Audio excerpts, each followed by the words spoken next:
Assalamualaikum warahmatullahi wabarakatuh. Kembali lagi dengan saya Ahmad Bustanul Arifin. Di kesempatan kali ini saya akan mencoba untuk menginformasikan kepada Bapak Ibu semua terkait dengan data jumlah honorer yang masuk di dalam database BKN prioritas jadi P3K 2024. Nah, ini dari jpn.com beritanya. Biasanya kalau jpn.com itu memang dari sumber yang terpercaya. Seperti apa sih? Kita bahas di sini. Namun, sebelum kita ke informasi, coba absen terlebih dahulu dari kabupaten kota mana saja Bapak Ibu semua berasal di kolom komentar di bawah ini. Contoh saja, Surabaya hadir mas, Bandung hadir mas, Jakarta hadir mas, Papua hadir mas, Situbondo hadir mas, Bondowoso hadir mas, di kolom komentar di bawah ini. Langsung saja kita pada pembahasan. Informasi ini diterbitkan hari ini yaitu Jumat 1 November di tahun 2024. Di sini informasinya yaitu data jumlah honorer database BKN prioritas jadi P3K 2024. Apa sih maksudnya? jpn.com Natuna. Pemerintah Kabupaten Natuna, Kepulauan Riau membuka formasi P3K 2024 sebanyak 570 kursi. Perinciannya 90 formasi tenaga guru, 70 tenaga kesehatan, dan 410 tenaga teknis. Kita perbesar. Pemkab Natuna memprioritaskan pegawai non-ASN atau honorer yang masuk di dalam database BKN dalam perekrutan pegawai pemerintah dengan perjanjian kerja. Nah, bagaimana dengan yang tidak masuk di dalam database BKN nih? Coba kita lihat. Nah, ini di Kepulauan Natuna, tapi kurang paham di tempat Bapak Ibu semua. Coba komentar di kolom komentar di bawah ini. Kepala Badan Kepegawaian dan Pengembangan Sumber Daya Manusia BKPSDM Kabupaten Natuna, Muhammad Alim Sanjaya mengatakan, total pegawai non-ASN yang masuk di dalam database BKN sebanyak 20190 orang. Data yang masuk kriteria kurang lebih sebanyak 2.700. Namun seiring berjalannya waktu berkurang, kata Alim Sanjaya di Natuna Kamis 31 bulan 10. Dia menerangkan pendataan pegawai non-ASN untuk dimasukkan ke dalam database BKN dilakukan di tahun 2022.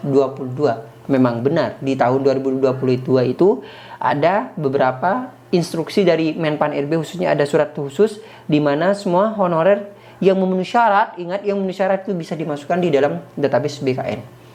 Dijelaskan, jumlah pegawai non-ASN Pemkab Natuna saat itu dilakukan pendataan kurang lebih sebanyak 4.000 orang.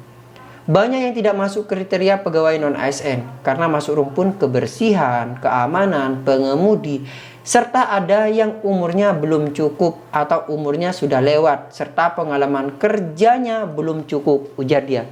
Saya yakin di instansi Bapak Ibu semua itu ada kata-kata yang seperti ini.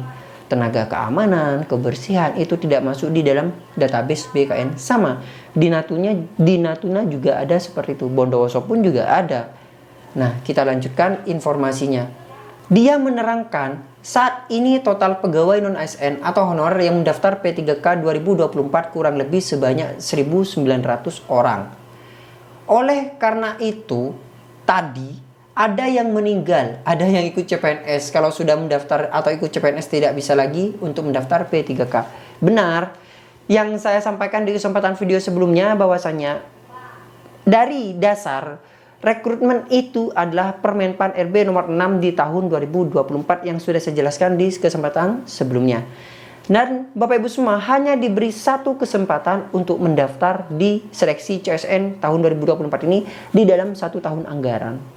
Di pasal 3 atau pasal 4 sudah dijelaskan di situ bahwasanya jika Bapak Ibu semua mendaftar menggunakan, memakai KTP palsu, identitas palsu, dan mendaftar ganda intinya, nanti bisa dikenakan sanksi, baik itu digugurkan atau justru bisa dipidanakan. Oleh sebab itu hati-hati. Dan bagi Bapak Ibu semua yang saat ini dinyatakan lolos, saya ucapkan selamat nih, kita lanjut ke tahap berikutnya. Dan jangan senang dulu, karena finalnya itu bukan saat ini. Finalnya itu masih nanti, setelah masa sanggah berakhir. Ketika pengumuman final di masa sanggah, itulah pengumuman akhir Bapak Ibu semua. Penentuan Bapak Ibu semua untuk bisa lolos. Untuk bisa Bapak Ibu semua itu mendaftar di kesempatan berikutnya. Oleh sebab itu, Maksudnya bukan mendaftar, tapi mengikuti ujian di tempat seleksi. Oleh sebab itu, silakan terus pantau perkembangan informasi terkait dengan P3K ini, jangan sampai kelewat. Dan jangan lupa, yang Bapak Ibu semua sudah dinyatakan lulus, harap hadir ke tempat lokasi. Seperti yang dikatakan BKN, tidak ada yang namanya pengangkatan secara otomatis. Semuanya daftar, ikut tes, dan dinyatakan berhasil. Seperti itu. Nah, mungkin sekian informasi kali ini. Semoga bermanfaat nih bagi Bapak Ibu semua. Bagi yang belum subscribe, silahkan subscribe, aktifkan notifikasinya. Wassalamualaikum warahmatullahi wabarakatuh.